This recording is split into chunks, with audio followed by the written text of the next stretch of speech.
Hello everyone, good evening all of you. आप सब कैसे हैं? आई होप आप सब अच्छे होंगे। Welcome to once again in this channel.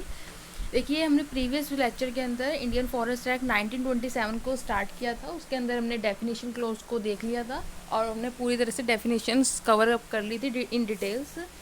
In now today lecture I will discuss with you chapter number 2 which is talk about reserve forest. तो reserve forest covered होता है 3 to 27। तो 3 to 27 हम section इसके डिटेल्स में देखेंगे। चलिए without time waste हम वीडियो को स्टार्ट कर लेते हैं और देख लेते हैं कि 3 to 27 में आखिर है क्या। देखिए फ्रेंड्स, सबसे पहले तो यहाँ पर रिजर्व्ड फॉरेस्ट की बात की गई है।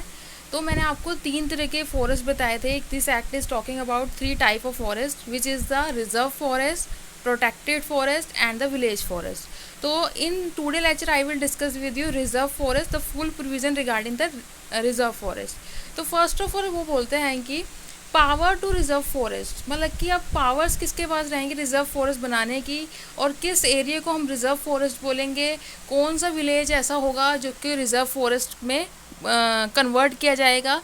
तो देखिए, यहाँ पर जो पावर है रिजर्व फॉरेस्ट की, सबसे पहले तो आप ये ध्यान रखिए, यहाँ स्टेट गवर्नमेंट की पावर है। राज्य सरकारें जो होंगी राज्यों की, वो ही डिक्लेयर करेंगी कि in which area we have to cover the reserve forest. ठीक है जी। तो यहाँ पे राज्य सरकार के पास पूरा अधिकार है। तो आप यहाँ पे ये ना लगाइए, क्योंकि ये ऑब्जेक्टिव टाइप का सवाल पूछा जा सकता है कि किसके पास है, क्योंकि यहाँ पे जो का फॉरेस्ट ऑफिसर भी आएगा, तो आपको वहाँ पर ऐसे ऐसे सवाल पूछे जा सकते हैं जिसमें आप कंफ्यूज हो जाओगे। बट जो रिजर्व फॉरेस्ट की पावर है, सबसे पहले तो आप ये एक कॉमन सेंस रखिए कि रिजर्व फॉरेस्ट ऑफिसर क्यों आएगा उसके अंदर। अभी तो रिजर्व फॉरेस्ट बना ही नहीं है, उसके जो एडमिनिस्ट्रेटिव वर्क होगा या उसका जो वर्क होगा वो फॉरेस्ट ऑफिसर को दिया जाएगा। अदरवाइज तो रिजर्व फॉरेस्ट किस एरिया को हमने रिजर्व फॉरेस्ट डिक्लेयर करना है, वो तो राज्य सरकारों के पास रहेगा, सेंटर के पास भी नहीं रहेगा। क्योंकि हर राज्य में अपने अपने जो होते हैं, जो फॉरेस्ट होते हैं, जैसे उत्तराखंड में हो गया, अब हिमाचल की बात कर रहे हैं तो हिमाचल में हो गया, तो वहाँ पर जो एरिया होता है उनको राज्य सरकार के द्वारा ही देखा जाता है। तो इसलिए राज्य सरकारों की ये रिस्पॉन्सिबिलिटी बनती है या ड्यूटीज़ आप बोल सकते हैं कि जो भी प्रोटेक्ट करना है जिस भी एरिया को, उसको हम रिजर्व फॉरेस्ट में डिक्लेयर कर देते हैं। ठीक है जी। आई होप यहाँ पर आपको समझ आ गया होगा। इन डिटेल में मैं इसलिए गई हूँ कि आपको याद हो जाए। ठीक है जी। उसके बाद यहाँ पे वो कहते हैं कि कोई भी ऐसी ज़मीन जिस पे राज्य जो है सरकार का, ठीक है, ऐसा कोई लैंड जिसके ऊपर गवर्नमेंट की प्रॉपर्टी है, वो वेस्ट लैंड है। तो यहाँ पर आपको बहुत ध्यान से समझना पड़ेगा कि हम रिजर्व फॉरेस्ट किस एरिया को बनाएंगे। देखिए, रिजर्व फॉरेस्ट के अंदर ऐसी कोई ज़मीन जो कि सरकार की है, ठीक है, गवर्नमेंट की प्रॉपर्टी है, फॉरेस्ट ऐसा है कि जो गवर्नमेंट का फॉरेस्ट है, ठीक है जी, जिस पे गवर्नमेंट का अधिकार है, और एक ऐसी वेस्ट लैंड है, खाली भी ज़मीनें पड़ी रहती हैं, उसके ऊपर भी वो गवर्नमेंट की प्रॉपर्टी है जी। ठीक है जी। और जो प्रोप्राइटरी राइट किसका है उसके ऊपर, गवर्नमेंट का। ठीक है जी। तो उसको, उसके होल पार्ट को या उसके कुछ पार्ट को क्या कर सकती है, जो राज्य सरकारें होंगी वो उसको रिजर्व फॉरेस्ट डिक्लेयर कर सकती हैं। तो कौन सी ज़मीनों को, ऐसी ज़मीनें जो राज्य सरकार की है, ऐसी वेस्ट लैंड जो राज्य सरकार की है, उसका प्रॉपर्टी राइट किसका है, राज्य सरकारों का है। तो ऐसी जो ज़मीनें हैं उसको राज्य सरकार रिजर्व फॉरेस्ट डिक्लेयर कर सकती हैं। आई होप आपको समझ आया होगा। और यही चैप्टर जो सेक्शन नंबर 3 है वो इसके अंदर लिखा गया है। ठीक है जी। आगे चलते हैं, मूविंग फॉरवर्ड। तो यहाँ पर हमारे को बात करते हैं सेक्शन नंबर 4 की। अब देखिए, सेक्शन नंबर 4 को notification by the state government. अगर राज्य सरकार के पास पावर है कि एक स्टेट के अंदर कौन सा एरिया, कौन सी लैंड को हमने रिजर्व फॉरेस्ट को डिक्लेयर करना है, तो फिर उसके बाद नोटिफिकेशन निकाली जाती है। देखिए, विदाउट नोटिफिकेशन कोई काम नहीं किया जाता। मेरी मंशा है कि मैं यहाँ पर पार्क बनाऊँ, तो मैं पहले नोटिफिकेशन निकालूंगी, वहाँ के एरिया के आसपास के लोगों से पूछा जाएगा। ठीक है जी। मैं आपको एक लाइव एग्जांपल इसका देती हूँ। जैसे कि सपोज़ कीजिए कि जैसे कि चंडीगढ़ है, चंडीगढ़ में आए दिन आजकल बात की जाती है कि मेट्रो आएगी। तो मेट्रो के लिए यहाँ पर एक प्रपोज़ल रखा गया लोगों के सामने कि बताइए कि आपको यहाँ पर मेट्रो लानी चाहिए नहीं लानी चाहिए, कुछ लोग उसके ऑब्जेक्शन में थे, कुछ उसके फेवर में थे। तो यहाँ पर एक प्रपोजल निकाला जाता है, नोटिफिकेशन निकाली जाती है कि राज्य सरकार की ये मंशा चल रही है कि यहाँ पर आना चाहिए नहीं आना चाहिए, पहले एक नोटिफिकेशन रफ आइडिया निकाला जाता है। इसी तरीके से देखिए सेक्शन नंबर 3 में मैंने आपसे बात करी कि राज्य सरकारें ये विचार कर रही हैं कि कोई ऐसी वेस्ट लैंड है या कोई ऐसी लैंड है जिसके ऊपर राज्य सरकार का अधिकार है, तो उसको हम रिजर्व फॉरेस्ट बनाएं। आफ्टर डैट क्या करेगी राज्य सरकारें, क्या करेंगी, नोटिफिकेशन निकालेंगी। तो यहाँ पर वो कहते हैं कि अगर कॉन्स्टिट्यूट डिसाइड करने का कर ही लिया है कि यहाँ पर हम रिजर्व फॉरेस्ट बनाएंगे, तो अब क्या होगा, वो डिक्लेयर करेंगी कि भाई हमने यहाँ पर एक रिजर्व फॉरेस्ट डिसाइड करा है यहाँ पर कॉन्स्टिट्यूट करने का। तो स्पेसिफिक बताएंगे कि इस एरिया के अंदर हो रहा है, इस सिचुएशंस में इतनी लिमिट में होगा। और वहाँ पर अब क्या अपॉइंट किया जाएगा, वहाँ पर अब फॉरेस्ट सेटलमेंट ऑफिसर अपॉइंट किया जाएगा। Why here appoint the forest settlement officer, because कि जब हम किसी एरिए में हम कह रहे हैं कि रिजर्व फॉरेस्ट बनाया जाएगा, तो वहाँ आसपास आबादी भी होगी, जनरली होगा कि वहाँ पर पीपल होंगे आजकल। और जैसे कि देखिए आजकल तो कोई ऐसा एरिया रह ही नहीं गया है कि थोड़े बहुत एरिया हैं जहाँ पर फॉरेस्ट हैं और वहाँ पर आसपास लोग रह रहे हैं, तो अदरवाइज़ तो सारी आबादी हो गई है। बट यहाँ पर वो बोल रहे हैं कि कोई ऐसा एरिया है जहाँ पर राज्य सरकार ने ये डिसाइड कर लिया है कि हम यहाँ पर क्या कॉन्स्टिट्यूट करेंगे, यहाँ पर हम रिजर्व फॉरेस्ट कॉन्स्टिट्यूट करेंगे। तब एक ऑफिशियल नोटिफिकेशन निकाली जाएगी और वहाँ के जो आसपास की आबादी होगी उसके ऑब्जेक्शन होंगे कि क्योंकि पहले वो क्या कर रहे थे, वहाँ के प्रोड्यूस यूज़ कर रहे होंगे, कल्टीवेट कर रहे होंगे उस लैंड के ऊपर, तो कुछ ना कुछ ऑब्जेक्शन तो होंगे ना। इसलिए यहाँ पर फॉरेस्ट सेटलमेंट ऑफिसर को अपॉइंट किया जा रहा है, साथ ही साथ नोटिफिकेशन के साथ ही साथ क्या कर रहे हैं, हम फॉरेस्ट सेटलमेंट ऑफिसर को अपॉइंट कर रहे हैं। अब वो क्या करेगा, वो करेगा इंक्वायरी करेगा, वो डिटरमाइन करेगा किसी के राइट्स बन रहे हैं या नेचर की बन भी रहा है नहीं बन रहा है। और यहाँ पर जो ये फॉरेस्ट सेटलमेंट ऑफिसर होगा, ये क्या करेगा, ये होल्ड नहीं करेगा फॉरेस्ट ऑफिस ये होल्ड नहीं करेगा जी। इसको एक जैसे होता है टेम्परेरी बेस पर आपने इसकी अपॉइंटमेंट की है, तो बस सेटलमेंट को देखने के लिए, तो इसलिए आया जी ये। और अदरवाइज़ तो इसको फॉरेस्ट ऑफिसर नहीं माना जाएगा, ये फॉरेस्ट ऑफिस भी होल्ड नहीं करेगा। अब क्या करेंगे जी, राज्य सरकार क्या करेगी, 3 ऑफिसर को अपॉइंट करेगी, जिसके अंदर से एक जो ऑफिसर होगा वो फॉरेस्ट ऑफिसर होगा, और वो जो परफॉर्म करेगा टू परफॉर्म ड ड्यूटी ऑफ, उसके अंदर से एक ही जो 3 पर्सन अपॉइंट कर रहे हैं ना, उसमें से एक को वो FSO बना देगा, फॉरेस्ट सेटलमेंट ऑफिसर बना देगा, ठीक है, वो 3 बंदों में। पर वो क्या कर रहा है, forest officer office appoint hold नहीं कर रहा है जी, ठीक है जी। आगे देखिए जी, अब ये तो मैंने आपको बता दिया सेक्शन नंबर 4, यहाँ से आपको सेक्शन नंबर 4 पता चल जाएगा। मैंने आपको इसका ब्रीफ बता दिया है, अगर आपने पढ़ना होगा तो आप पढ़ लीजिएगा, ठीक है जी। ये था सेक्शन नंबर 4। चलिए जी आगे हम देख लेते हैं।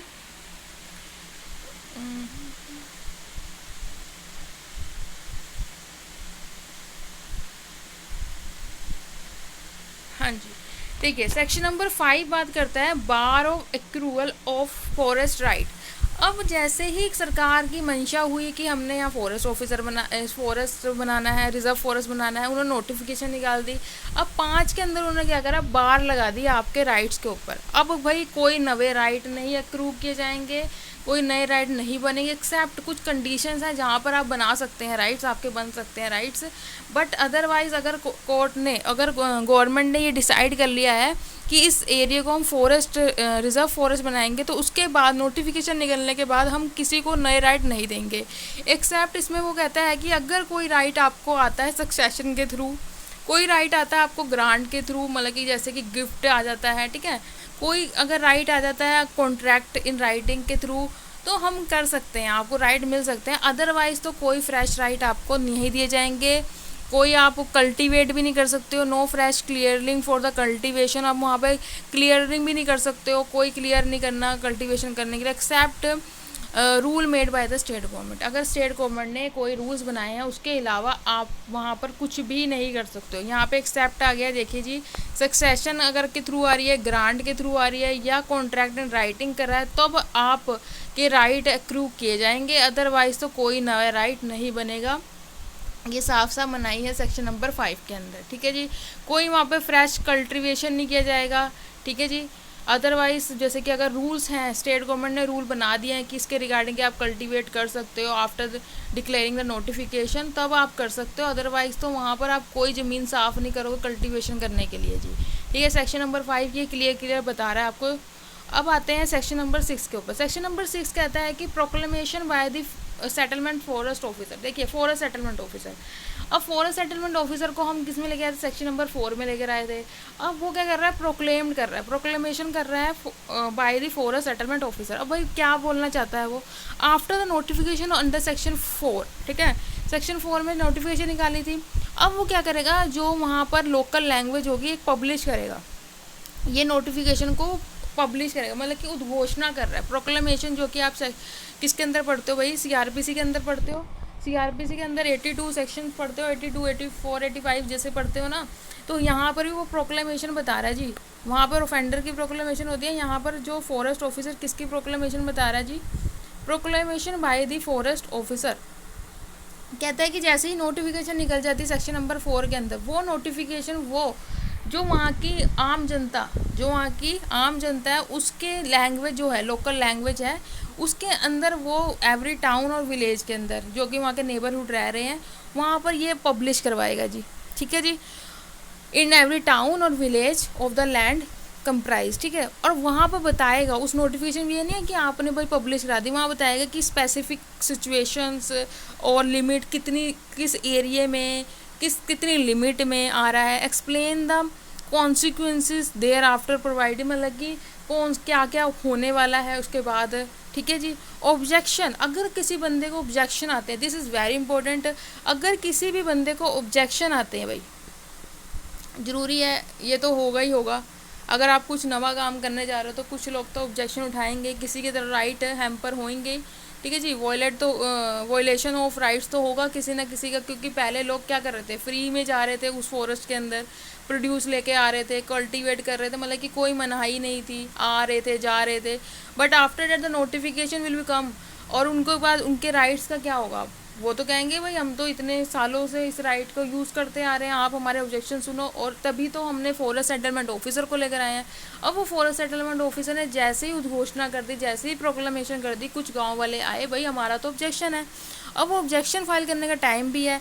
वो कहते हैं कि जैसे ही उसने प्रोक्लेमेशन करी, जैसे ही उसने घोषणा करी है, उसके 3 महीने के अंदर अंदर आ जाओ जी, आपको 3 महीने का टाइम दे रखा है, आप आओ, आपका मोस्ट वेलकम है, आपको ऑब्जेक्शनों को सुना जाएगा, क्या ऑब्जेक्शन है जी आपके।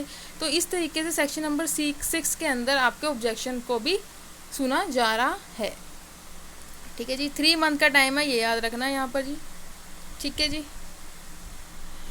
उसके बाद देखिए जी 3 महीने बाद क्या होगा जी, inquiry by the forest settlement officer. अब क्या करेगा, जो फॉरेस्ट सेटलमेंट ऑफिसर होगा वो इंक्वायरी करेगा जी, इंक्वायरी भी तो करेगा, जांच पड़ताल करेगा। ये तो है नहीं कि आप आए ऑब्जेक्शन लेके उसने आपको ज़मीन अलॉट कर दी, आपकी ज़मीन छोड़ दी, ऐसे तो होगा नहीं जी।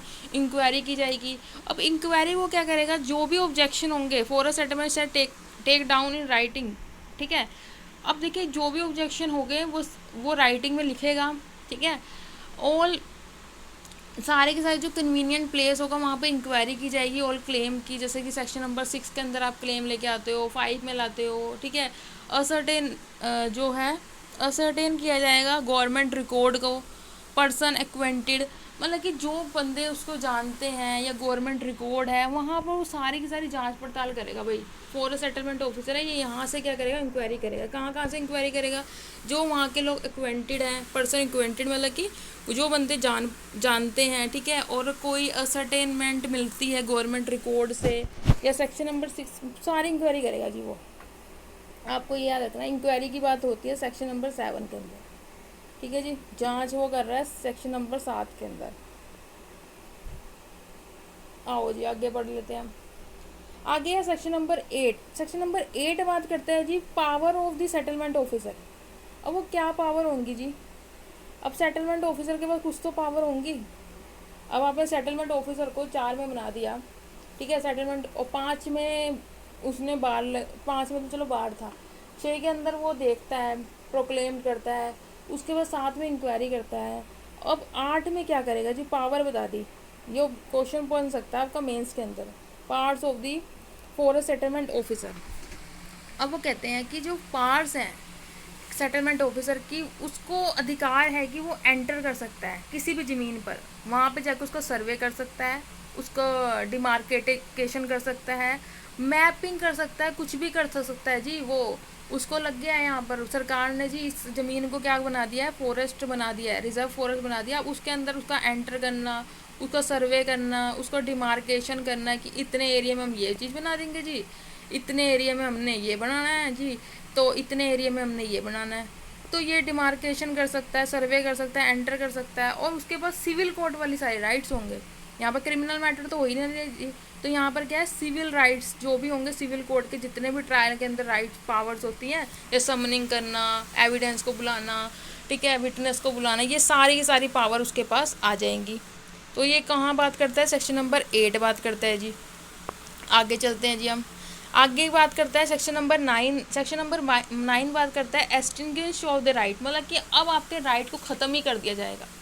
कब आपके राइट ख़त्म हो जाएंगे, देखिए आप लिमिटेशन एक्ट पढ़ते हैं सेक्शन नंबर 27, उसके अंदर भी एक्सटिंग्विशमेंट ऑफ द राइट्स हो जाता है, ठीक है। जब आप अपने टाइम पीरियड के अंदर, जिसके अंदर हम लिमिटेशन के अंदर वो नहीं करते हैं, तो आपका राइट भी समाप्त हो जाता है। अब यहाँ पर भी वो राइट की समाप्ति की बात कर रहे हैं सेक्शन नंबर 9 के अंदर। क्या कहता है कि अगर आपने कोई क्लेम नहीं करा, सेक्शन नंबर 6 के अंदर आप क्लेम कर रहे थे ना, 3 महीने के अंदर अंदर आपको टाइम दे रखा था, अब आपने उसका क्लेम नहीं करा, वो 3 महीने के अंदर आप आए नहीं, ठीक है जी। और existence of which no knowledge acquired under section 7। अब जो था सेक्शन नंबर 7 के अंदर भी कोई इंक्वायरी पर आपको कोई एग्जिस्टेंस नहीं मिला, जैसे कि उसने चेक करे थे government record, acquainted with the person, वहाँ पर भी कुछ नहीं मिला, तो अब आपका क्या हो जाएगा, राइट ख़त्म हो जाएगा जी। अनलेस अगर आप जो फॉरेस्ट सेटलमेंट ऑफिसर हो उसको सेटिस्फाई ना कर दो कि मेरा रिजनेबल कॉज था, मैं नहीं आ पाया, मैं नहीं क्लेम कर पाया 3 महीने के अंदर, ये था जी वो था जी, तो अगर आपने वो रिजनेबल कॉज बता दिया तो ठीक है जी सेटलमेंट ऑफिसर को, अदरवाइज तो आपका राइट ही एक्सटिंग्विश कर दिया जाएगा। तो सेक्शन नंबर 9 बात करता है एक्सटिंग्विश ऑफ द राइट, ठीक है जी। आगे चलते हैं जी हम, आगे बात करते हैं जी, हमारे सेक्शन नंबर 10 बात करता है, फटाफट पढ़ लेते हैं, हमने 27 तक कंप्लीट करने हैं। देखिए settlement treatment of claim relating to practice of shifting cultivation. अब देखिए यहाँ पर अगर कोई बंदा था, कोई पर्सन थे जो कि वहाँ पर कल्टीवेशन करते थे, अब क्या होगा, क्लेम रिलेटिंग टू अबव, अगर उनको कोई क्लेम है, अब जो एफएसओ है, जो फॉरेस्ट सेटलमेंट ऑफिसर है, वो रिकॉर्ड करेगा उनकी स्टेटमेंट, ठीक है जी, क्योंकि वो कल्टीवेट कर रहे थे, अब उनको शिफ्टिंग करने को कह रहे हो आप सेक्शन नंबर 10 के अंदर, तो अब उन्होंने ऑब्जेक्शन उठाया, अब जो फॉरेस्ट सेटलमेंट ऑफिसर है वो रिकॉर्ड कर लेगा उनकी स्टेटमेंट को। अब लोकल रूल होंगे या ऑर्डर होंगे, जो प्रैक्टिस होगी वहाँ पर, उनको भी देखेगा, ठीक है जी, उनकी स्टेटमेंट को रिकॉर्ड कर ली। अगर वो कहते हैं जी हम तो, हमारे तो लोकल यही रूल हैं और ये ऑर्डर मिले हुए हैं, उन प्रैक्टिस को देखेगा, फिर वो अलाउ कर देगा, ठीक है। प्रैक्टिस अलाउ जो भी है उसको क्या करेगा, वो जो जो ये स्टेटमेंट रिकॉर्ड करी थी लोगों की उसने, और जो लोकल उसने वो देखे थे, रिकॉर्ड देखे थे, उसको वो गवर्नमेंट के पास भेज देगा जी, क्योंकि अब उसके पास अधिकार नहीं है कि देने ना देने का, क्योंकि ये पहले से, वो कहते हैं कि पहले से रूल बने आए हैं जी, तो वो क्या करेगा, स्टेट गवर्नमेंट को भेज देगा और ओपिनियन लिख के भेजेगा कि भाई यहाँ पर प्रैक्टिस परमिट है या नहीं होनी चाहिए, प्रैक्टिस यहाँ पर परमिट रहनी चाहिए नहीं रहनी चाहिए उस एरिया के अंदर।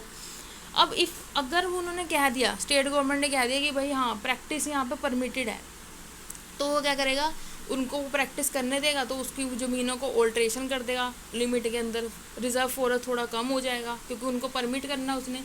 अब पोर्शन सेपरेटली डेमोक्रेटेड डिमार्केटेड, मतलब कि या तो उनका जो वहीं पर ना कोई एरिया डिमार्केशन कर दिया जाएगा कि हाँ भाई तुम्हें ये मिल गया है और परमिशन है तुम्हारे को, इस कंडीशन के साथ, पर कंडीशन भी लगा देंगे साथ साथ। तो ये सारा अरेंजमेंट है वो करेगा, sanction of the state government के लेगा, ये नहीं कि अपने आप ही दादा बन रहा है वो, नहीं जी, वो सारा का सारा ये बनेगा, एंगेजमेंट जो भी ये कर रहा है ना, वो डिमार्केशन कर रहा है कि आपको एक अलग से ज़मीन दे रहा है कंडीशन के साथ, और अगर उस प्रैक्टिस अलाउ होगी है तो आप अल्ट्रेशन कर रहा है रिजर्व फॉरेस्ट के अंदर, तो ये सारा का सारा काम वो किसकी सेंशन से करेगा, स्टेट गवर्नमेंट की सेंशन से करेगा।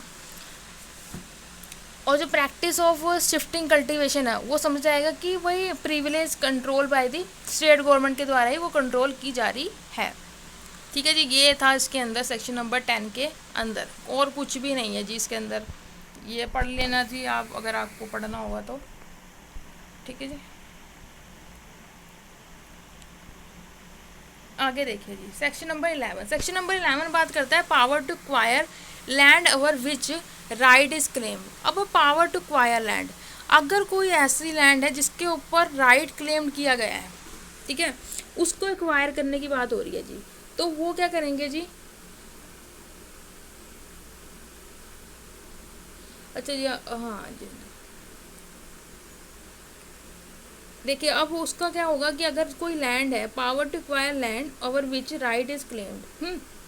देखिए अगर आपने कोई क्लेम बनाया किसी लैंड के ऊपर, ठीक है, तो otherwise the easement right, easement right मैं क्यों बोल रही हूँ यहाँ पर, क्योंकि यहाँ पे देखिए लिखा हुआ है right to way, right to pasture, right to forest produce, water course, ठीक है, इनको छोड़ के, अदर देन लिखा ना यहाँ पर, इनको छोड़ करके कोई भी अगर राइट है, अगर आपने किसी लैंड के ऊपर राइट बनाया है, तो क्या होगा, जो फॉरेस्ट सेटलमेंट ऑफिसर है वो पास करेगा ऑर्डर कि आपको ये राइट मिलते हैं या नहीं मिलते, आपके ये राइट को एडमिट किया जाएगा या नहीं किया जाएगा, ये बताएंगे फॉरेस्ट सेटलमेंट ऑफिसर। अगर एडमिट कर दिया है तो आपको एक्सक्लूड, वो लिमिट को एक्सक्लूड कर दिया जाएगा। Agreement with the owner of the, ठीक है, तो अब देखिए यहाँ पर क्या बोलता है वो,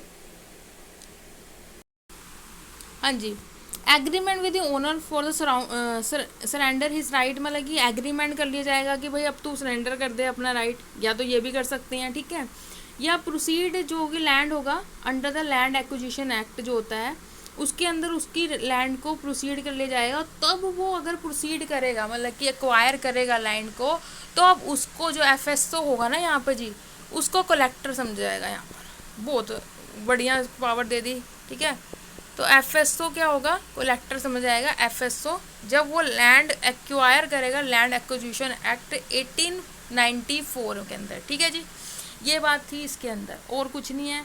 हाँ जी, और एक और बात है कि कलेक्टर क्या कर सकता है, अवार्ड कर सकता है कंपनसेशन, अगर उन्होंने किसी की लैंड ले ली है जिन पे राइट बन रहा है और वो लैंड सरकार ने ही ले लिया है, तो उनको कंपनसेशन दिया जाएगा, लैंड के बदले लैंड दी जा सकती है, या आपको पार्शली लैंड दी जा सकती है, पार्शली आपको कैश मनी दी जा सकती है। आजकल तो मनी दी जाती है ना, लैंड के बदले लैंड तो दी नहीं जाती। तो इसी तरीके से अगर किसी पर्सन की लैंड ले लिया, जिसने उसने क्लेम करा है, सरेंडर कर दिया है, अब क्या करेगी, जो कलेक्टर होगा ना, ये सारा का काम कहाँ किसका पास होता है, कलेक्टर के पास होता है, तो वो क्या करेगा, उनको कंपनसेशन भी देगा। कंपनसेशन लैंड के बदले लैंड, ठीक है, ज़मीन के बदले ज़मीन दे सकता है, या वो आधी ज़मीन या आधा पैसा दे सकता है। ठीक है जी, ये इस सेक्शन नंबर 11 के अंदर बात की गई है, जो कि कहता है कि power to acquire land over which right is claim, जिस लैंड के ऊपर राइट क्लेम करें उसी लैंड को आप ले रहे हो, तो आपको कंपनसेशन देना ही पड़ेगा ना, तो इसलिए। आगे देखते हैं जी, आगे क्या बात करता है जी, आगे बात करते हैं सेक्शन नंबर 12। सेक्शन नंबर 12 क्या बात करता है कि order on claim to right of pasture और फॉरेस्ट प्रोड्यूस। देखिए ये जो राइट ऑर्डर के देने का अधिकार किसके पास होगा जी, ये होगा किसके पास, एफएसओ के पास, फॉरेस्ट सेटलमेंट ऑफिसर, की कौन से राइट, किसको राइट टू पेस्चर है और किसको राइट टू फॉरेस्ट प्रोड्यूस है। ये राइट क्लेम किसके लेके पास गए थे हम, सेटलमेंट फॉरेस्ट ऑफिसर के पास, फॉरेस्ट सेटलमेंट ऑफिसर के पास, तो उसी के पास अधिकार होगा क्लेम करने का, राइट ऑन, ठीक है, ऑर्डर देने का भी। आगे चलते हैं, सेक्शन नंबर 13 की बात कर लेते हैं। सेक्शन नंबर 13 बात करता है order on claim to rights to paste, sorry माफ़ कीजिए, मैं दोबारा से 12 पढ़ने लगी, सेक्शन नंबर 13 पढ़ना ना हमने। सेक्शन नंबर 13 बात करता है record to be made by the forest settlement officer. अब देखिए, अब यहाँ पर क्लेम की बात हो रही है, अब यहाँ पर रिकॉर्ड बनाए जाएंगे। सेक्शन नंबर 13 के अंदर रिकॉर्ड बनाए जाएंगे किसके द्वारा, एफएसओ के द्वारा, फॉरेस्ट सेटलमेंट ऑफिसर के द्वारा। उसके अंदर नाम, पता, पिता का नाम, occupation of the person claiming the right, उन सब का ये बताएंगे कि ये बंदे हैं, इसके माता का यह नाम ये है, पिता का नाम ये है, इसका नाम ये है, इसका ऑक्यूपेशन ये है, सब रिकॉर्ड लिखेगा फॉरेस्ट सेटलमेंट ऑफिसर। साथ में उसकी डेजिग्नेशन लिखेगा, पोजीशन लिखेगा, एरिया लिखेगा, और building in which right claim, कौन सी बिल्डिंग है जिस पे राइट वो क्लेम कर रहा है, सब कुछ लिखेगा। All are mention in the record book, सब कुछ रिकॉर्ड बनाएगा क्योंकि उसको भी आगे जवाब देना है जी, इसलिए वो रिकॉर्ड बना रहा है सेक्शन नंबर 13 के अंदर। ठीक है जी, ये सब इसके अंदर है। आगे चलते हैं हम, आगे बात करते हैं हमारा सेक्शन नंबर 14। सेक्शन नंबर 14 बात करता है record where he admit claim, वो रिकॉर्ड जिसके अंदर वो एडमिट कर लेता है जी, हाँ जी आपका ये यहाँ पर क्लेम बन रहा है, तब क्या होगा, वो कहते हैं कि जब एडमिट कर लिया जाता है सेक्शन नंबर 12 के अंदर। ठीक है, सेक्शन नंबर 12 जब हमने पढ़ा था तो हमने यही बात करी थी कि वो ऑर्डर दे रहा है कि आपके पास हाँ जी राइट है, ये पेस्चर करने का राइट है, आपके पास ये फॉरेस्ट प्रोड्यूस लेने का अधिकार है। सेक्शन नंबर 12 अगर देखा होगा तो आपने FSO के पास अधिकार था, वो राइट दे देता है, उसका रिकॉर्ड कैसे रख रहे हैं जी, अब यहाँ पर बताना है। यहाँ पे कहता है कि अगर कोई राइट है एडमिट कर लिया जाता है सेक्शन नंबर 12 के अंदर, ऑल्सो रिकॉर्ड कि कितने एक्सटेंड तक हमने ये क्लेम को एडमिट करा है, कितने दायरा उनका बताएगा वो, भाई कितने दायरे तक हमने इस रिकॉर्ड को, जिसको इसके क्लेम को रिकॉर्ड करेगा वो। ठीक है जी, no and description of the cattle entitled, मतलब कि सॉरी माफ़ कीजिएगा, इसके अंदर वो कहता है कि नंबर ऑफ, ठीक है, नंबर ऑफ डिस्क्रिप्शन, मतलब कि अगर वहाँ पर पेस्चर हो रहा था, अगर आपने पेस्चर के लिए दिया है, पेस्चर के लिए दिया है तो मतलब कि पशुपालन के लिए दिया है, तो अब ये बताएंगे भाई कितनी, कौन सी किस किस डिस्क्रिप्शन की, कितनी आप गायें, कितनी आपके कैटल्स, हमने जो डेफिनेशन ए पढ़ी थी इसके अंदर ऊँट, आपके एलिफेंट, कैमल्स, बफेलो, आपके गोट, शिप, ये सारे के सारे इसके अंदर आते हैं कैटल के अंदर। तो वो कहता है किस डिस्क्रिप्शन वो आपको बताएगा और कितने नंबर ऑफ कैटल्स आप उस में पेस्चर करने के लिए, गेजिंग करने के लिए, और कौन से सीज़न के अंदर अपने आना है या नहीं आना है, क्वांटिटी ऑफ, अगर आप टिम्बर आपको लेने के लिए बोला है तो उस टिम्बर की क्वांटिटी आप कितनी लेके जा सकते हो यहाँ पर, ये सब कुछ आपका लिखा जाएगा। अगर आपको परमिट कर दिया गया है सेक्शन नंबर 12 के अंदर तो ये सब कुछ रिकॉर्ड करेगा FSO, फॉरेस्ट सेटलमेंट ऑफिसर। ठीक है जी, टिम्बर आप सोल्ड कर सकते हो या बेटर सिस्टम चलेगा, क्या चलेगा, वो सब आपको बताया जाएगा, सब रिकॉर्ड किया जाएगा, एक एक चीज़ रिकॉर्ड की जाएगी। ठीक है, सेक्शन नंबर 14 के अंदर। सेक्शन नंबर 15 बात करता है जी, सेक्शन नंबर 15 बात कर रहा है हमारी किस चीज़ की, सेक्शन नंबर 15 बात कर रहा है excise of right admitted after record FSO pass order. ठीक है जी, एक्साइज ऑफ राइट एडमिटेड, अब एक्साइज किए जाएंगे, अभी तो रिकॉर्ड कर रहा था सेक्शन नंबर 14 में, अब एक्साइज किए जा रहे हैं वो राइट जो कि एडमिट कर लिए गए हैं। ठीक है जी, अब कहता है कि आफ्टर द रिकॉर्डिंग जो FSO है पास करेगा ऑर्डर कि set out other forest tract of sufficient extent, alter the limit कर सकता है, रिकॉर्ड ऑर्डर कर सकता है कंटिन्यूइंग क्लेमेंट के। ठीक है जी, ये सारे का सारा एक्साइज किया जाएगा किसके द्वारा, राइट्स एडमिटेड।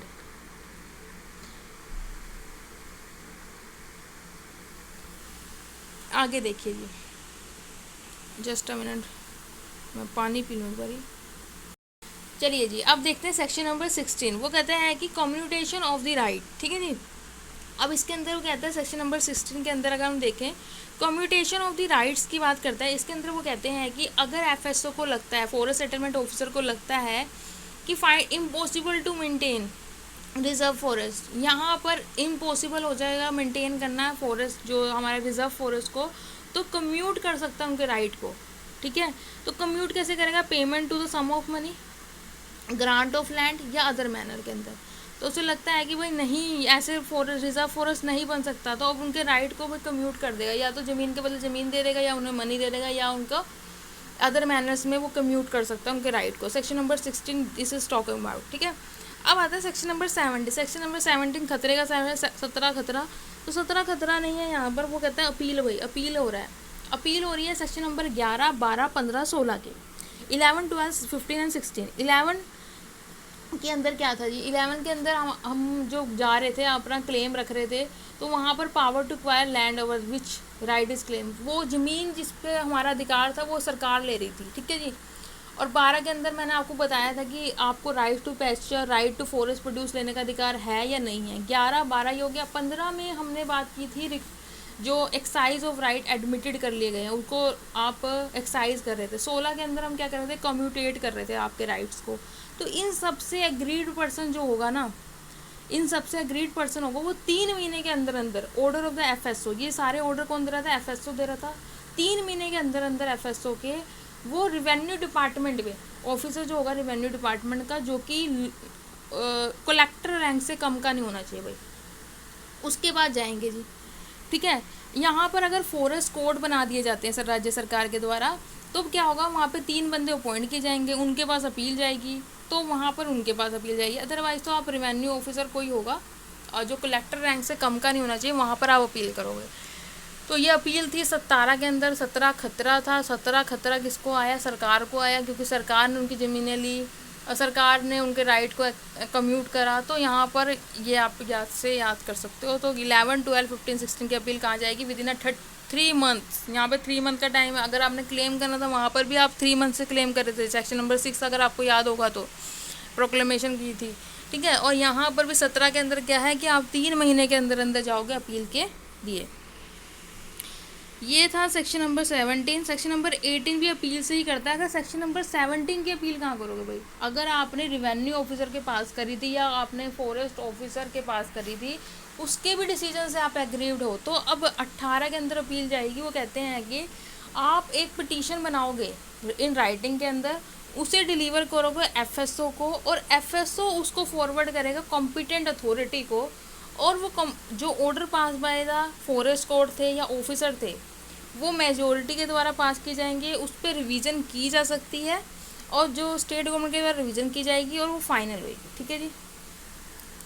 अब यहाँ पर है कि सेक्शन 17 में पटिशन फाइल किया जाएगा। ठीक है, और डिलीवर किया जाएगा किसको? फॉरेस्ट सेटलमेंट ऑफिसर को हम करेंगे, और वो उसको आगे भाई जी, वो आगे उसको क्या करेंगे? आगे फॉरवर्ड करेंगे विदाउट एनी डिले। किसको फॉरवर्ड कर रहे हैं? कॉम्पिटेंट अथॉरिटी को कर रहे हैं। और वो कॉम्पिटेंट अथॉरिटी क्या होंगी? अगर अपील गई है फॉरेस्ट कोर्ट में तो वहाँ पर अपील सुनी जाएगी। ठीक है जी। अगर किसी और ऑफिसर के पास गई है तो वो ऑफिसर सुनेगा, और मेजोरिटी के साथ सुनी जाएगी उनकी जो अपील होएगी। ये जो अपील है उसके ऊपर रिवीजन हो सकती है, और वो रिवीजन क्या होगी? फाइनल होगी। ठीक है जी। आगे देखते हैं। आगे है प्लीडर जी। प्लीडर सिंपल है। इसके अंदर प्लीडर कौन होगा? जो अपीयर हो सकता है। ठीक है, appoint any person to appear, plead, act. ठीक है, बिफोर द, किसके सामने करेगा वो एक्ट? ये सब before the forest settlement officer के सामने करेगा, एपीलेट कोर्ट के ऑफिसर के सामने करेगा, कोर्ट के सामने करेगा। ठीक है जी, in the case of inquiry और अपील के केस में। ठीक है जी, जो फॉरेस्ट सेटलमेंट ऑफिसर के सामने पेश होगा वो हमारा प्लीडर होगा जी। ये सेक्शन नंबर 19 के अंदर बात करता है। और सेक्शन नंबर 20 बात करता है कि notification declaring forest reserve. This is very very important section. अब हमने यहाँ पर हमारे सारे क्लेम सेटलमेंट हो गए हैं, सब कुछ हो गया, हमने देख लिया, इंक्वायरी करनी थी इंक्वायरी कर लिया, हमने अपील सुन ली थी अपील सुन ली हमने। अब फाइनली हमारा फॉरेस्ट जो है वो डिक्लेयर हो रहा है। नाउ फाइनली हमारा क्या हो रहा है? अब हमारा रिजर्व फॉरेस्ट बन चुका है सेक्शन नंबर 20 के अंदर। अब देखिए यहाँ पर वो कहते हैं कि ये जो सेक्शन है सेक्शन नंबर 20, ये पढ़ने वाला है सेक्शन जी। अब वो कहते हैं कि जो हमने सेक्शन नंबर 6 के अंदर, ठीक है, जो पीरियड फिक्स करा था वो आपका ख़त्म हो चुका है। सेक्शन नंबर 6 के अंदर क्या पीरियड था? 3 महीने का पीरियड था कि आप अपने क्लेम कर सकते हो। अगर सेक्शन नंबर 9 के अंदर डिस्पोज ऑफ हो गया है, किसके द्वारा? एफएसओ के द्वारा। सेक्शन नंबर 9 क्या था जी? एक्सटिंग्विश फॉर दी राइट कर रहा था। अगर आपने कोई क्लेम नहीं करा सेक्शन नंबर 6 के अंदर तो आपका राइट ख़त्म ही हो जाएगा। तो सेक्शन नंबर 9 के अंदर ये डिक्लेयर कर दिया, ये डिस्पोज ऑफ कर दिया गया मामला, किसके द्वारा? एफएसओ के द्वारा। पीरियड ऑफ अपील जो सेक्शन नंबर 17 के अंदर 3 महीने की आप जा सकते हो। ठीक है, तो वो आपकी ख़त्म हो चुकी है, इलैप्स हो चुकी है। ठीक है, डिस्पोज ऑफ कर दी गई है या तो कोर्ट के द्वारा। और जो लैंड थी, जो गवर्नमेंट की लैंड थी सेक्शन नंबर 16 के अंदर, वो आपसे ले ली गई है लैंड एक्विजिशन एक्ट के अंदर। अब क्या होगा? सारा मामला साफ़ है, आपकी अपील सुन ली गई है, आपसे ज़मीन ले ली गई है, अगर आपका जो टाइम था वो निकल चुका है। तो अब क्या करेगी? जो स्टेट गवर्नमेंट होगी वो नोटिफिकेशन निकालेगी और स्पेसिफाई कर देगी कि ये डेफिनेट लिमिट ऑफ एरिया क्या है? फॉरेस्ट एरिया डिक्लेयर किया जा चुका है। अब यहाँ पर ठीक है जी, ये सब यहाँ पर काम चलेंगे। आई होप आपको ये सेक्शन नंबर 20 समझ आएगा। This is very very important section, क्योंकि जिसकी हम बात ऊपर से कर रहे थे वो आखिर वो घड़ी आ ही चुकी है। तो सेक्शन नंबर 20 के अंदर वो घड़ी आ चुकी है, तो इसके अंदर हमने नोटिफिकेशन निकाल दी है फॉरेस्ट रिजर्व की, ठीक है जी। आगे देखते हैं जी। आगे सेक्शन नंबर 21। सेक्शन नंबर 21 कहता है कि पब्लिकेशन ऑफ, देखिए नोटिफिकेशन निकल गई है, रिजर्व फॉरेस्ट बन चुका है, नाउ अब टाइम आ गया है पब्लिकेशन करने का। अब हम पब्लिकेशन कर देंगे, वही लोकल एरिया जो भी है वहाँ पर उसको बता देंगे कि अब ये बन चुका है, अब ये फॉरेस्ट बन चुका है, ठीक है। उसको ट्रांसलेट कर देंगे नोटिफिकेशन को पब्लिक लैंग्वेज के अंदर। अब मैंने देखो आपको एक बात बताई थी सेक्शन नंबर 6 के अंदर जो प्रोक्लेमेशन निकाली गई थी, सेक्शन नंबर 6 अगर आपने पढ़ा होगा ध्यान से मेरे साथ, तो उसके अंदर, चलो मेरे साथ नहीं पढ़ा तो अगर आपने अपने बेर एक्ट से पढ़ भी लिया होगा, तो वहाँ पर भी मैंने आपको बताया था कि जो यहाँ पर प्रोक्लेमेशन निकाली जाएगी वहाँ पर भी जो लोकल लैंग्वेज थी पब्लिकेशन की गई थी। अब यहाँ पर तो भाई 20 के अंदर फॉरेस्ट बन चुका है, रिजर्व फॉरेस्ट बन चुका है, तो 21 के अंदर हमने क्या करना है, अलग से हमने एक नोटिफिकेशन निकालनी है, वो भी लोकल लैंग्वेज में पब्लिश कर देनी है, भाई ये अब फॉरेस्ट कहलाएगा, ठीक है जी। अब ये काम कौन करेगा, अब यहाँ पे सेटलमेंट ऑफिसर नहीं आएगा जी, अब खत्म हो गया सेटलमेंट ऑफिसर का काम, अब यहाँ पे फॉरेस्ट ऑफिसर का काम शुरू हो गया, ये भी ध्यान रखना आप। अब यहाँ पे फॉरेस्ट ऑफिसर का काम शुरू हो गया, फॉरेस्ट ऑफिसर ये काम करेंगे, ठीक है, पब्लिकेशन करेंगे। आगे चलते हैं हम। आगे बात होती है सेक्शन नंबर 22 में। सेक्शन नंबर 22 कहता है power to revise arrangement made under section 15 और सेक्शन 18। अगर सेक्शन 15 में सेक्शन 18 के अंदर कोई अरेंजमेंट की गई है तो उसको रिवाइज करने का अधिकार किसका होगा भाई, उसको रिवाइज करने का अधिकार 5 सालों के अंदर स्टेट गवर्नमेंट का होता है फ्रॉम द पब्लिकेशन। तो 5 साल के अंदर आपका रिवाइज हो जाएगा, कोई भी अरेंजमेंट किया गया है तो 5 साल के अंदर अंदर राज्य सरकारें जो होंगी वो रिवाइज कर सकती हैं। तो सेक्शन नंबर 22 को रिवाइज से याद रखेंगे हम, तो रिवाइज करने का 5 साल के अंदर अंदर, ठीक है जी। आगे चलते हैं सेक्शन नंबर 23। सेक्शन नंबर 23 बात करते हैं जी हमारे, no right acquired over reserve forest except as therein provided. कोई भी राइट एक्वायर नहीं किया जाएगा forest office forest reserve forest के ऊपर जो कि अदर देन जो कि बताए गए हैं वो तो ठीक है, अदर देन आप कोई राइट एक्वायर नहीं कर सकते हो। तो सेक्शन 15 के 2 क्लोज सी में बताया गया है, no right under section 15 clause 2 clause C alienate by the way of, ठीक है। तो वहाँ पर आपने कहा था कि भाई कोई राइट नहीं बनेगा आपका कोई भी इस ज़मीन के ऊपर, सक्सेशन से बन सकता है, गिफ्ट से बन सकता है, ठीक है, without sanction of the government, आप ऐसे ही नहीं बना सकते हो। अगर आपको कोई प्रॉपर्टी मिली है 15 क्लोज 2 क्लोज सी देख लेते हैं एक बार, हम यही बात कर रहे हैं ना यहाँ पर,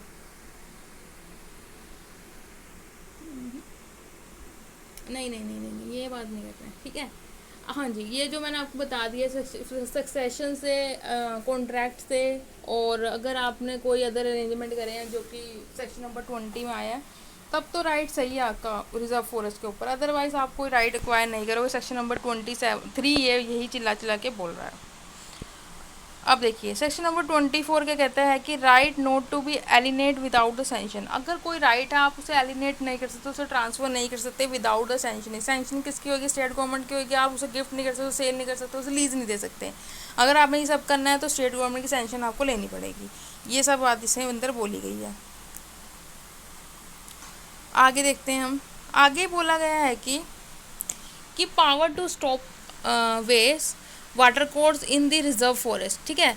तो यहाँ पे कहता है कि अगर आप ज़मीन आपकी जो आपको चलने का अधिकार है वहाँ पर, ठीक है, रास्ता जाने का अधिकार है, अगर आपका वो वाटर कोर्स आ रहा है तो वहाँ पर वो स्टॉप करने का अधिकार भी है, ठीक है। बेशक वो जो वाटर कोर्स होगा प्राइवेट हो या पब्लिक हो, तो फॉरेस्ट ऑफिसर करेगा previous sanction of the state government. ये नहीं है कि आप किसी के रास्ते को बंद कर दोगे, किसी के पानी को बंद कर दोगे अपने आप ही, ठीक है, ऐसे नहीं होगा। स्टेट गवर्नमेंट की आपको सेंशन लेनी पड़ेगी। After that you can do this type of work, ठीक है जी। आगे देख लेते हैं। आगे सेक्शन नंबर 25 के बाद हम 26 के ऊपर चलते हैं। 26 बोलता है कि एक्ट प्रोहिबिट इन सच फॉरेस्ट। कौन कौन से ऐसे काम होंगे जो कि इस फॉरेस्ट के अंदर नहीं किए जाएंगे, ठीक है जी। देखिए फ्रेश क्लियरलिंग प्रोहिबिशन अंडर सेक्शन 5, मतलब कि आपको क्या था सेक्शन नंबर 5 के अंदर बाढ़ था, एक्रूवल ऑफ राइट्स, मतलब कि आप पे बाढ़ था कि आप कोई एक्वायर नहीं कर सकते हैं राइट को।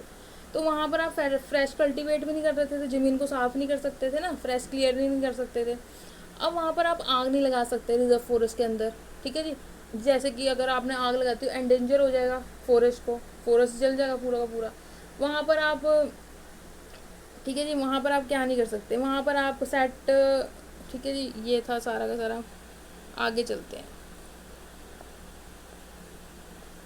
हाँ, kindles keeps carry by fire, ये सब कुछ नहीं कर सकते आप वहाँ पर। ट्रेसपास नहीं कर सकते, पैस्चर कैटल नहीं कर सकते, मतलब कि चारागाह, मतलब कि अपनी गाय को चरा नहीं कर सकते, चरा नहीं सकते आप वहाँ पर। ट्रेसपास नहीं कर सकते।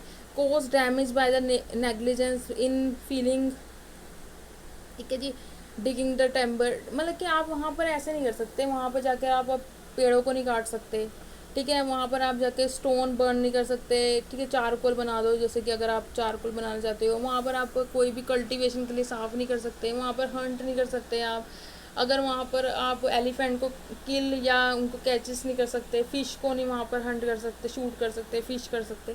तो इस तरीके के जो काम होंगे ना, वहाँ पर बिल्कुल भी आप नहीं कर सकते। आप ये आपको प्रोहिबिशन लगा दिया किसके अंदर, सेक्शन नंबर 26 के अंदर, ठीक है। सेक्शन नंबर 26 के अंदर ये प्रोहिबिशन लगा दिया। This is also very important. अगर आपसे एग्जामिनर पूछ सकता है कि फॉरेस्ट के अंदर आप क्या क्या नहीं कर सकते, तो आप ये बता देंगे कि भाई फ्रेश क्लियरिंग जो मना कर रही है आपकी सेक्शन नंबर 5 के अंदर, वो नहीं कर सकते आप। हंट नहीं कर सकते भाई, आप वहाँ से टिम्बर लेके नहीं जा सकते, आप वहाँ पर आप कल्टीवेट नहीं कर सकते, वहाँ पर आप गाय को अपनी चरा नहीं सकते, पेस्चर कैटल नहीं कर सकते, वहाँ आप ट्रेसपास नहीं कर सकते जी, वहाँ पर आप आग नहीं लगा सकते, वहाँ से आप चारकोल नहीं निकाल सकते बर्न करके लाइम को, ठीक है। तो इस तरीके के जो काम होंगे वहाँ पर आप नहीं कर सकते आप।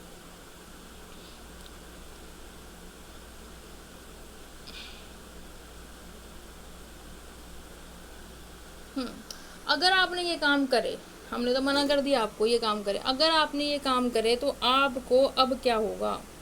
अगर आपने ये काम करे जी, अगर आप ये काम करते पकड़े गए जो हमने मना करा, आपको 2 साल की सज़ा होगी, ठीक है जी। आपको 2 साल की सज़ा प्लस आपको 5,000 रुपये का फ़ाइन। ये मैं आपको बता रही हूँ अकॉर्डिंग टू हिमाचल प्रदेश। अगर आपकी अमेंडमेंट देखोगे तो उसके अंदर ये दे रखा है। अदरवाइज़ तो आपको 6 मंथ की या आपको 500 रुपये देकर छोड़ा जा सकता है, या बहुत भी हो सकता है। बट हिमाचल प्रदेश में सरकार ने क्या करा, उन्होंने कहा कि भाई हमारे यहाँ तो बहुत ज़्यादा ग्रीन एरिया है, अगर हमने 6 महीने का इनको लगा दिया, 6 महीने का सिर्फ, तो अब तो ये बाज ही नहीं आएंगे, कहेंगे 6 महीने काटेंगे उसके बाद तो हमारा राज होगा। इन्होंने कहा कि हम तो 2 साल करेंगे जी आपको अंदर, साथ ही साथ आपको पेनल्टी लगाएंगे। ये नहीं आपको हम वो दे रहे हैं, डिस्क्रिप्शन दे रहे हैं कि आप अंदर रह लो या 500 रुपये दे दो, ऐसा तो कुछ भी नहीं होगा। उन्होंने कहा हमने 5,000 रुपये का आपको फ़ाइन लगाएंगे जी, ठीक है। 2 साल की सज़ा और 5,000 रुपये का फ़ाइन, ऐसा तो रिग्रेस है जी, ठीक है जी।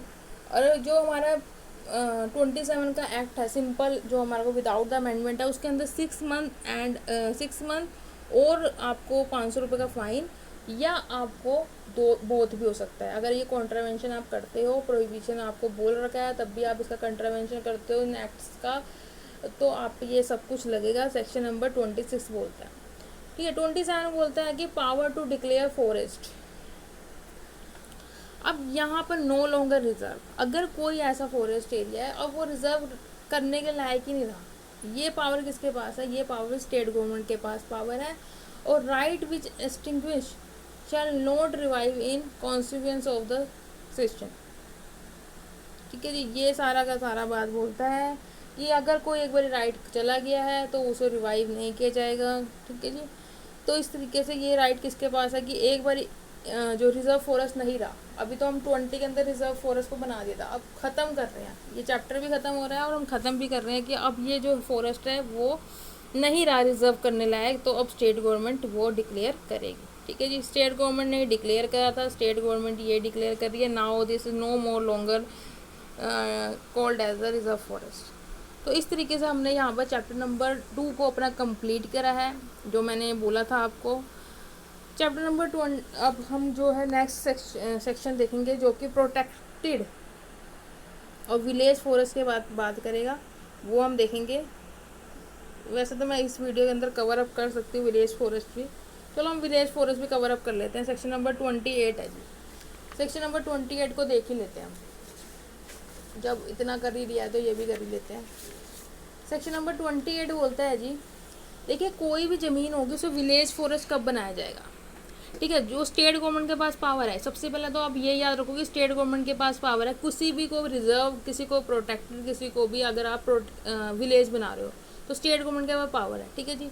जो assign to the village community, ठीक है जी, कोई भी ऐसी लैंड है जिसे असाइन करेगा विलेज कम्युनिटी को, ठीक है जी, और over any land constitute reserve forest, या तो कोई ऐसी लैंड है जिसके ऊपर रिजर्व फॉरेस्ट ऑलरेडी है, ठीक है जी।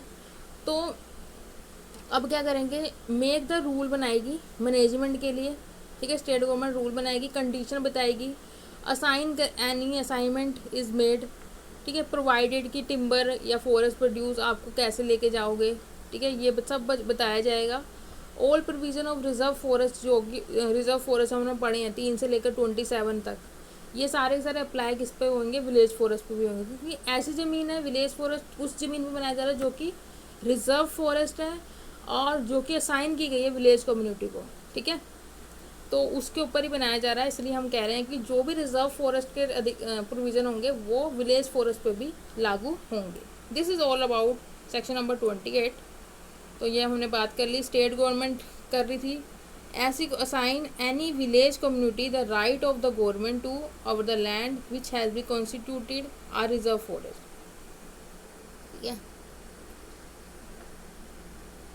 कैंसिल भी कर सकती है, मैं कैंसिल द असाइनमेंट, ठीक है, और all forest so assign shall be called, ये सारे के सारे जो असाइनमेंट किए गए हैं फॉरेस्ट वो विलेज फॉरेस्ट के, ठीक है जी।